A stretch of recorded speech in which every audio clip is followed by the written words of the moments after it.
작은 도시가 있는데 거기에는 작은 성당이 하나 있어요. 근데 특이한 거 십자가 거기 하나 있는데 뭐 성당에 십자가 있는 것은 다 흔한 일이고 당연한 일인데, 근데 특이한 것은 뭐냐면 그 십자가가 다른 십자가와 달리 세계에서 유일하게 하나밖에 없는 십자가예요. 근데 어떤 십자가냐 하면은 그 십자가에 예수님이 못 박혀 매달려 있는데 두 손이 못 박혀 있잖아요. 그런데 그 십자가만 그 오른팔이 그 못에서 빠진 채 밑으로 이렇게 내려져 있는 십자가입니다. 다른 십자가는 다 예수님의 양손이 십자가에 못 박혀 있잖아요. 그런데 이 십자가만 오른쪽 손이 못에서 빠져서 이렇게 아래로 내려져 있어요. 왜 이런 십자가가 있느냐 하면은 사연이 있어요. 옛날에 어떤 한 성도가 고해성사를 하기 위해서 신부에게 찾아와 가지고서 자기의 죄를 뉘우치며 눈물로 고백을 합니다. 신부는 그 이야기를 다 듣고서 그에게 사제경을 외워주면서 다시는 죄를 지어서는 안 됩니다라고 공고를 합니다. 그는 하나님으로부터 죄사함의 은혜를 받고 너무 감사했어요. 그리고서는 다시 나는 그런 죄를 짓지 않겠다라고 마음으로 굳게 다짐을 해요. 그런데 그 다짐을 얼마 가지 못해서 또 똑같은 죄를 짓고 말아요. 얼마나 마음이 아팠는지 몰라요. 그래서 그는 고민 끝에 다시 신부를 찾아가서 또 고해성사를 합니다. 그때도 이 신부는 여전히 예수님의 사랑으로 그에게 사죄경을 읽어주며 그의 죄사함을 선언해 주어요. 다시 하나님의 사죄경청을 입은 이 형제는 또 감사하고 기뻐했어요. 그리고서는 또 열심히 내가 정말 죄 짓지 않고 살아보려고 노력을 합니다. 그러나 그 노력이 그렇게 얼마 가지 않아서 또다시 죄를 짓고 말아요. 이번에도 그는 또 신부에게 쫓아가서 고해성사를 합니다. 그때 신부가 불쾌하고 화가 났어요. 이 사람이 뭐냐? 똑같은 죄를 가지고서 벌써 몇 번 오는 거야. 이 사람은 정말 사죄의 진정성이 없는 사람이구나 싶어가지고서 화가 납니다. 그래서 그는 나는 당신에게 사죄경을 읽어줄 수도 없고 당신의 죄를 용서할 수도 없다고 불쾌하게 이야기를 합니다. 그런데 그때 옆에 있던 십자가에서 예수님이 움직여요. 그리고서는 거기에서 음성이 들립니다.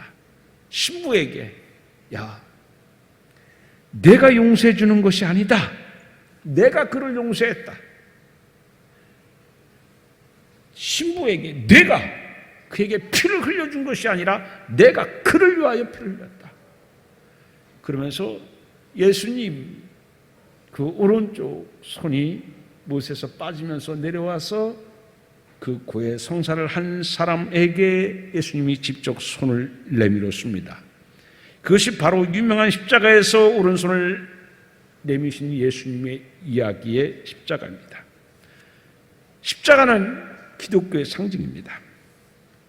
그러나 여러분이 잘 아시는 것처럼 원래 십자가는 야만인들에 의해서 고안되어진 형틀입니다. 뒤에 히랍인들과 로마인들에서 받아들여져서 역시 똑같은 사형틀로 사용되어진 것이 십자가입니다.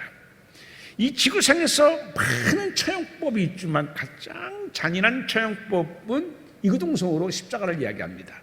왜 그런가 하면 다른 사형법은 금방 죽어요. 목을 쳐서 죽거나 교수형을 치거나 칼로 쳐서 죽이거나 모든 것은 단숨에 끝납니다만 십자가의 죽음은 그렇지 않습니다.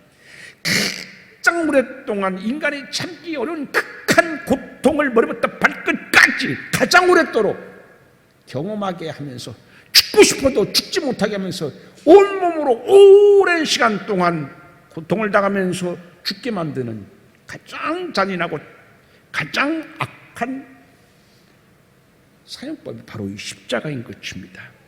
그래서 로마인들도 이 십자가의 사용법을 받아들이면서 제한을 뒀어요. 아무에게나 이 십자가를 사용하는 것이 아니라 살인이라든지 반란, 그리고 혹은 무장강도인 사람들에게만 제한하여 이 사용을 적용해 왔던 것입니다. 근데 역사학자 요세푸스라고 하는 유명한 사람이 있는데, 그 사람이 역사의 글에 보게 되게 되면은 예수님이 활동하던 시기에는 어떤 시대에 있었습니까? 로마의 속국이었었잖아요. 로마의 지배를 받고 있던 시대에 있었어요. 우리가 일제의 지배를 받고 있던 시대와 비슷한 상황이었었어요. 우리가 얼마나 독립운동을 많이 했습니까? 마찬가지로 이스라엘 사람들도 독립운동을 했습니다. 작고 연약했지만, 그러나 로마의 그 압제에서 벗어나기 위해서 연약하고 개갈픈 몸부리지만 끊이지 아니하고서 독립운동을 합니다. 그때 갈릴리에서 대규모 독립운동이 일어나게 돼요. 그러나 대규모 독립운동은 처참하게 로마의 군대의 군합발에 의해서 금방 제압당하고 맙니다. 로마는요, 본보기를 보여야겠다고 생각을 합니다.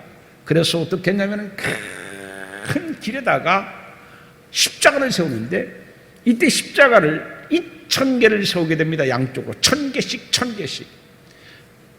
그리고서는요, 그 독립운동에 가담했던 이스라엘 사람들을 2,000명을 색출합니다. 그리고서는 한꺼번에 2,000명을 십자가에 매답니다. 그래서 양쪽에 1,000명, 2,000명이요 십자가에서 매달았어요. 그리고 한날 한시에 그 십자가 2,000명을 십자가에 매달고 못을 받고 죽입니다. 생각해 보셔보세요. 어떤 광경이었나요? 2,000명이요 피를 튑니다. 피비린내 납니다. 못 박을 때요 어땠겠어요? 신음소리, 비명소리, 여기저기서 말도 못했을 거예요. 여러분이 여러분의 손을 못으로 박는다고 생각해 보세요. 참아지는 고통입니까? 이를 악문다고 비명이 삼켜집니까? 그리고 못을 박을 때만이 비명을 지르는 게 아니에요. 못을 박고 그 무거운 체중에 의해서 십자가에서 내가 조금씩 뼈가 으스러지고 살이 찢어지면서 내려올 때 그 고통은 심장따리 전될 때에 얼마나 아팠겠습니까? 2,000명이요 그 십자가를 달려가지고서 그 고통에 절규를 합니다. 그때 독립운동에 가담하지 않고 그 십자가에 매달리지 않았던 다른 이스라엘 사람들은 똑똑히 봤어요. 얼마나 참혹한지, 십자가가 얼마나 무서운 것인지. 그 이후로 이스라엘 사람들은요 십자가라는 말만 들어도 몸서리치며 십자가라는 말만 들어도 그들은 무서워야만 했었습니다. 그런데 그렇게 말만 들어도 무섭고 그렇게 말만 들어도 몸소리치는 그 십자가를 예수님은 뭐라고 말씀하시냐면, 너희가 나를 따라오려거든요, 그러면 자기를 부인하고 자기 십자가를 지고 나를 따르라. 말만 들어도 끔찍한, 말만 들어도 몸소리치는, 생각하기도 싫은 악몽 같은 십자가를 예수님은 꺼내들면서 너희가 나를 따르려고는 자기를 부인하고 자기 십자가를 지고 나를 따르라 말씀합니다. 왜요? 예수님의 제자가 된다고 하는, 그리스도인이 된다고 하는 것은 십자가를 지는 것만큼 어렵다는 얘기입니다. 내가 참 신앙인이 된다고 하는 것은 그만큼 어렵다는 얘기입니다. 그러기에 말만 들어도 끔찍한 그 십자가를 떠올리게 하며, 너희가 나를 따라오려고 하느냐? 너희들이 그렇게 떠올리기도 싫고 몸소리치는 무서워하는 치를 떠는 그 십자가를 지고 나를 따라야 된다. 그 이야기를 듣고 이스라엘 사람들이 받았던, 예수님을 따르던 사람들은 어떤 마음으로 그를 받아들였을까요? 지금 우리가 십자가를 지고 나를 따르라는 것은 그렇게 감동이 없어요. 실감이 안 돼요. 그러나 십자가만 떠올려도 2,000명이요 그 아비규환 속에서 비참하게 피를 튀어가면서 이를 깨물어가면서 고통을 참아내도 참지 못한 비명 속에서 죽어간 그 잔악한 현장을 봤던 사람들, 그 사람들에게 십자가는요 정말 무서운 거였었어요.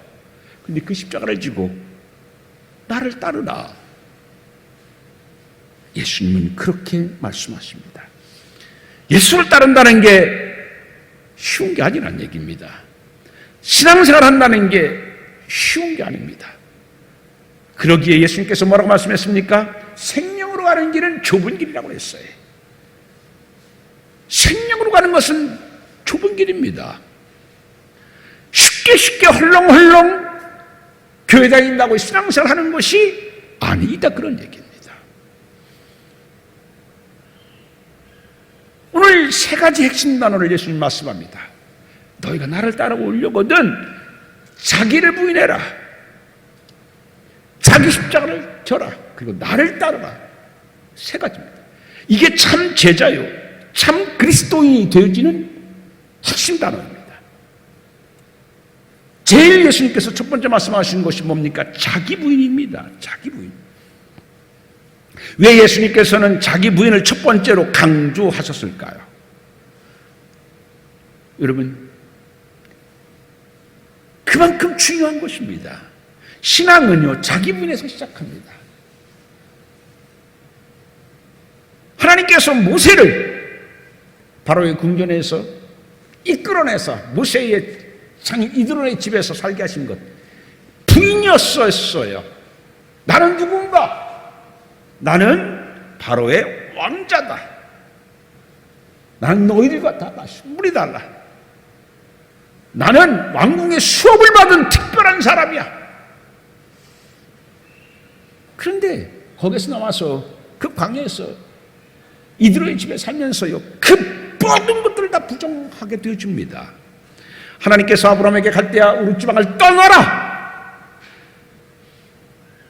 그 아버지가 어떤 사람이었어요? 우상을 섬기던 제사장이었었어요. 선택받은 집안에서 자랐어요. 다 부인하는 겁니다. 신앙의 첫 번째는요 자기 부인입니다. 그만큼 중요합니다. 오늘 예수님께서 똑같이 말씀합니다. 너희가 나를 따르면 자기를 부인하라. 그런데 여러분, 자기를 부인하는 것이 사실 쉽습니까? 어렵습니까? 정말 어렵습니다. 누군가와 갈등과 다툼이 있습니다. 내 속에서 막 뭐가 치밀어 올라요. 내 감정을 부인하는 것, 그거 하나도 어렵잖아요. 순간의 감정도 하나 부인하는 것 어려운데 내 통째로 나를 부인한다는 얘기예요. 그리스도를 따르는 것은 그 자기 부인입니다. 그런데 이 부인은 쉽지 않아요. 어려워요. 그러나 어렵지만 우리가 예수님의 참 제자가 되고 참 신앙인이 되기 위해서는 반드시 이루어야 할 일이다라는 이야기입니다. 자기를 부인하는 것이 너무 싫어요. 어려워요. 안 돼. 나 이거 빼고 예수님 믿을게요. 안 된다는 얘기입니다.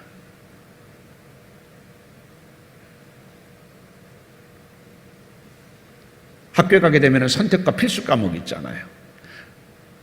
이 과목은 내가 선택해도 되고 듣지 않아도 돼. 그러나 신앙에 있어서 자기 부인이라고 하는 것은 내가 선택하지 않아도 되는 게 아닙니다. 참 그리스도인들은 반드시 자기 부인을 해야 된다는 얘기입니다. 자기 부인이라는 것은 뭡니까? 이제까지 내가 주인으로 살아왔던 것을 이제는 내려놓고 내 삶의 주인의 자리에 하나님이 앉히는 겁니다. 내 감정이 아니라 하나님의 감정.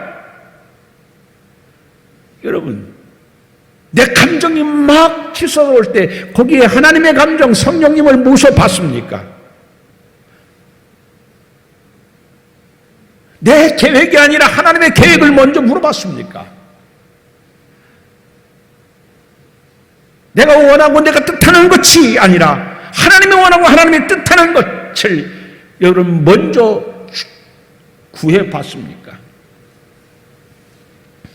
내가 살고 싶은 삶을 사는 것이 아니라 내가 하나님의 자녀로 예수의 제자로 반드시 살아야 하는 삶을 사는 것입니다. 내가 살고 싶은 삶이 아니라, 난 이렇게 살고 싶어가 아니라 하나님이 원하시는, 예수님이 원하시는 삶을 사는 것. 그래서 내가 살고 싶은 것을 부인하고 포기하고 비우고 하나님이 원하시는 삶을 사는 것, 그게 자기 부인이다라는 얘기입니다. 내 삶의 목적이 있었어요. 내 목적이 부인되어지고 하나님의 목적을 향하여 사는 것, 그 자기 부인인 것입니다. 이제까지 내가 얻고 싶은 것을 위해서 에너지를 다 쏟았어요. 그러나 그 에너지가 방향을 전환하는 겁니다. 내가 원하는 것을 얻기 위한 것이 아니라 하나님이 기뻐하시는 것을 이루기 위하여 내 삶의 에너지를 전환시키는 것, 그게 자기 부인인 것입니다. 여러분, 신앙생활의 가장 큰 걸림돌은 뭐라고 생각하십니까? 신앙의 가장 큰 걸림돌은 다른 사람이 아닙니다. 나입니다. 내 신앙에서 가장 신앙의 걸림돌이 되는 건 나입니다. 내 생각. 그래서 저는 고집이 있는 건 별로 좋은 거라고 생각하지 않아요. 고집이 있는 사람은 자기를 쉽게 포기하지 않습니다. 누가 뭐라고 하면요, 아니에요, 그런데요 라고 자기의 생각을 하나님의 말씀에 귀를 기울여서 내 생각, 내 판단, 내 꿈, 내 계획, 내 성격, 내 습관, 내 기질, 내 삶의 자세, 태도, 이런 걸 다 바꾸는 거예요. 그게 우리 신앙인들이 반드시 넘어야 할 첫 번째 과제입니다.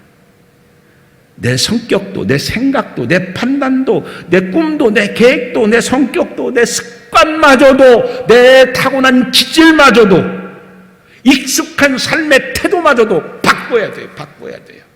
그래서 그리스도인은 끊임없이 변화하는 겁니다. 끊임없이 변화하는 겁니다. 옛날에 삼성의 이건희 씨는요, 살아남기 위해서는 마누라 빼고는 다 바꾸라고 그랬어요. 세상의 기업도요, 성공하기 위해서는 마누라 빼고 다 바꾸래요. 신앙은요, 더더욱 말할 것 없습니다. 얼마나 바꿔야 될 것이 내 속에 많아요. 정말 많잖아요. 여러분이 여러분을 생각해봐도 이건 아니잖아, 그리스도인으로서 이건 아니잖아 하는 부분이 있잖아요. 그런데 아니잖아 라고 하면서 어떻게 해요? 바꿀. 근데 그렇게 노력하지를 않아요. 그냥 알고 있는 것으로 끝나고, 그걸 위해 정말 바울처럼 나는 왜 이러냐, 내가 원하는 바 선을 행하지 않냐고 왜 두려워, 원하지 않는 악만 행하지 어떡하지 하고 하나님 앞에서요, 정말 십자가에서 무릎 꿇고 내 자신을 변화시키기 위해서 자기를 부인하는 거룩한 몸부림, 이런 것들을 우리는 안 해요. 그냥 교회 갔다 왔다 하면 신앙생활 한 거예요. 당신 뭐 믿습니까? 하면 예수님이요, 그렇게 얘기를 합니다. 그러면 그 사람이 이 사람은 예수님 믿는 사람이구나라고 존경하는 마음이 들도록 우리가 사실은 어떻게 해요? 진실된, 진짜 세상 사람들도 인정할 수 있는 그런 그리스도인으로 거듭나야 돼요. 세상이 교회를 욕한다고, 비난한다고, 안티한다고 정말 억울한 일도 많아요. 그러나 억울한 것도 많지만 사실 우리가 우리 자신을 되돌아다 볼 필요가 많이 있지 않습니까? 그러기에 우리는 자기 부인이 필요해요. 어떤 사람이 신앙이 좋은 사람이냐? 자기 부인한 사람이 신앙이 좋은 사람입니다. 어떤 사람이 진실된 그리스도인이냐? 자기를 많이 부인하는 사람이 진실된 거예요. 어떤 사람이 영성이 발달한 사람이냐? 자기를 부인하는 거예요. 자기를 부인하는 거예요.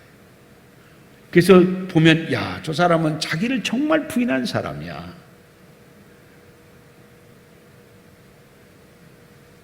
이렇게 다른 사람들이 생각할 수 있어야 돼요. 은사 중에 최고의 은사는 자기를 부인하는 겁니다. 우리 그리스도인들에게 가장 큰 능력은 실명은사가 아니에요. 병고치고 예언하고, 그런 것보다 더 중요한 것은 뭐냐면, 더 큰 능력은 자기를 이기고 자기를 부인하고 자기를 변화시켜가는 것이 가장 큰 능력이다라는 이야기인 것입니다. 그러기에 예수님께서는요, 자기를 부인하라 라고 우리에게 가르치고 계십니다. 근데 여러분, 아까 세 가지 핵심 단어 본문에서 우리가 참 제자가 되기 위해서, 예수님의 진실된 그리스도인이 되기 위해서는 세 가지 핵심 단어가 있다고 했습니다. 자기를 부인하고 자기 십자가를 지고 나를 따르라. 그런데 여러분, 그 자기를 부인하는 사람은 예수님을 진실로 예수님을 따르려면 자기를 부인하지 않으면요, 십자가도 못 짓고 예수님을 따르지도 못합니다. 로마 황제가 기독교를 박해할 때입니다. 로마에 있던 많은 사람들이 정말 많이 순교를 당했어요. 파니 목숨처럼.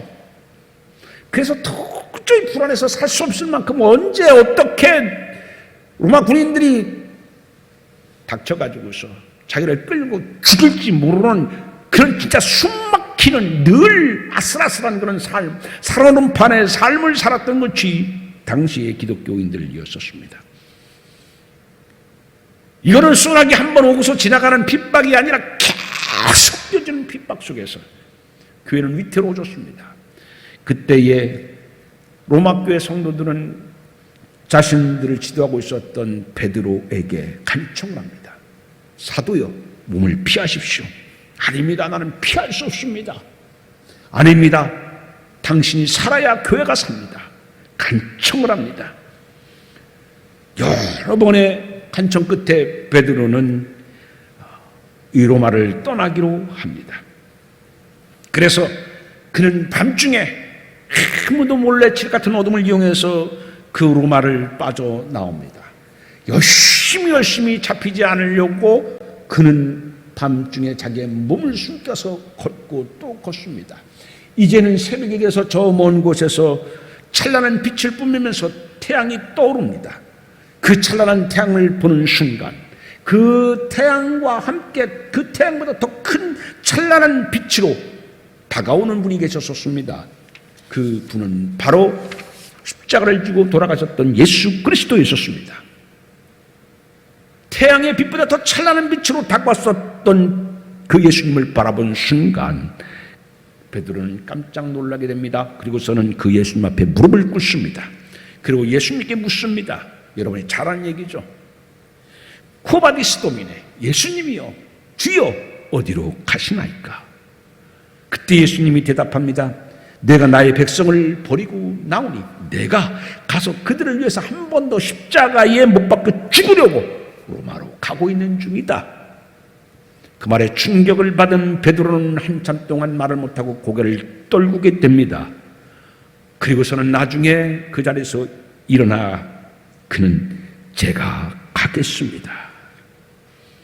예수님이 그곳으로 가신대 저도 예수님을 따라가겠습니다. 그리고서는 그는 다시 로마로 가서 순교를 당하게 되어집니다. 그런 예수님처럼 십자가에서 죽게 되죠. 그러나 나 같은 것 감히 예수님과 똑같이 죽을 수 없다고 거꾸로 십자가에 매달려 자청하여 그는 죽게 되어집니다. 주여 어디로 가시나이까? 여러분, 우리가 신앙생활 하면서 베드로처럼 주여 어디로 가시나이까? 그런 질문을 하고 계십니까? 주여 어디로 가시나이까? 지금 예수님은 어디로 가고 있는가? 내 앞에서 어디로 가고 있는가? 우리는 주님을 보지 못하고 신앙생활하고 있습니다. 주님을 바라보고 신앙생활하는 것이 아니에요. 주님이 어디로 가고 있는지 우리는 그저 그냥 교회만 다니고 가끔 기도하고 정말 무게 있는 진실된 그리스도인이 되기 위해서는 우리는 날마다 주여 어디로 가시나이까? 오늘도 내가 그 길을 따라 살겠습니다. 그래서 우리는 주여 어디로 가시나이까는 질문을 늘 우리가 해야 됩니다. 근데 그 질문을 하고 질문이 끝나는 것이 아니라 주님을 따라 살아가기 위해서는 뭐가 필요하느냐면 자기 부인입니다. 자기를 부인하지 않는 사람은 절대 예수님을 따라 살아갈 수가 없어요. 그러기에 자기 부인은 정말 중요한 것이다. 우리가 꼭 해야 될 것이다 라는 이야기입니다. 여러분, 내가 다른 사람이 지적했어요. 그런 습관 좀 고치라고, 그런 버릇 좀 고치라고, 그런 기질도 좀 버리라고. 그런데 너무 익숙해져요. 아이고 괜찮아. 그런데 그 습관이, 그 기질이, 그 생활의 태도가 다른 사람에게 그리스도인이 왜 저래? 그거 하나 못해? 라고 누가 얘기를 한다고 하면 내가 하기 싫어도 그 생활 태도를, 습관을, 기질도 부인하고 바꾸고 변화시켜야 된다는 얘기입니다. 자기를 위해서는 변하지 않던 사람이 정말 진실된 그리스도인 되기 위해서 저렇게 노력하는구나. 노력할 때 다른 사람이 압니다. 그게 예수의 흔적이에요. 그게 예수의 흔적이에요. 뭐가 예수의 흔적입니까? 내가 내 부족한 것을 알고 그 부족을 위해서 예수님을 닮아가려고 하고 자기를 부인하고 그렇게 안 돼도 내 자신을 뜯어고치고 변화시키려고 하는 그 모습, 그게 예수님의 흔적이다라는 얘기입니다. 그래서 자기를 부인하는 사람만이 예수님을 따를 수 있어요. 두 번째로 예수님께서 뭐라고 말씀하셨습니까? 십자가를 지고. 근데 이 지고라고 하는 단어가 굉장히 중요합니다. 지고라고 하는 단어를 보면요, 즉시 붙잡고 단숨에 취하여라는 뜻을 가지고 있습니다. 이건 뭐예요? 결단하라는 얘기예요. 언제? 그래 나도 해야지가 아니라 지금 결단하라는 얘기입니다. 자기를 부인하는 것을 지금 결단하라는 얘기입니다. 아브라함이 하나님의 말씀에서 즉시 순종을 해서 아침 일찍 떠났잖아요. 그것처럼 미루지 말라. 미룰수록 내 자신을 부인하고 내 자신을 고치고 예수님으로 변화시켜가는 것은 덜이 없습니다. 그렇잖아요. 그렇기 때문에 미루지 말고 즉시, 지금 즉시 하나님, 주님, 내가 이 시간부터 내가 내 자신을 부인하는, 그래서 진실된 그리스도인이 되겠습니다. 예수의 흔적을 남기는 사람이 되겠습니다. 그런 여러분 되기를 바랍니다. 사순절입니다. 사순절 동안 여러분이 정말 자기를 부인하고 즉시 결단하여 십자가를 지고 주여 어디로 가시나이까? 주님을 바라보고 주님을 따르는 가운데 이 사순절 동안 그러한 모습이, 그러한 신앙의 훈련이, 거룩한 몸부림이 있어짐을 통하여 이 사순절 기간 동안 우리의 신앙이 정말 진보되어지기를 원합니다. 정말 우리의 모습이 변화되어지기를 원합니다. 우리의 신앙이 정말 아름다움으로 채워지기를 주님의 이름으로 축원드립니다. 기도합니다. 걸어가신 하나님, 영광의 보좌에서 고난의 땅에 오셔서 우리를 구원하시기 위하여 십자가에 못 박혀 죽으신 예수님의 은혜를 감사합니다. 사순절 기간 동안 자기 분의 거룩한 훈련을 하게 하옵시고 십자가를 지고 예수님을 따르는 참 제자의 모습으로 우리가 새로워지기를 원합니다. 자기 부인할 수 있도록 성령님이여 우리를 도와 주옵소서. 십자가를 지고 변화될 수 있도록 우리를 새 힘으로 함께하여 주옵소서. 예수님을 바로 온전히 따를 수 있도록 우리를 이끌어 주옵소서. 우리의 삶에서 예수의 흔적이 나타나고 아름다운 신앙으로 더욱더 변화되어져 갈 수 있는 온전한 아름다운 사순절 되게 하여 주옵소서. 십자가에서 부활의 능력이 되어주신 예수님의 이름으로 기도드립니다. 아멘.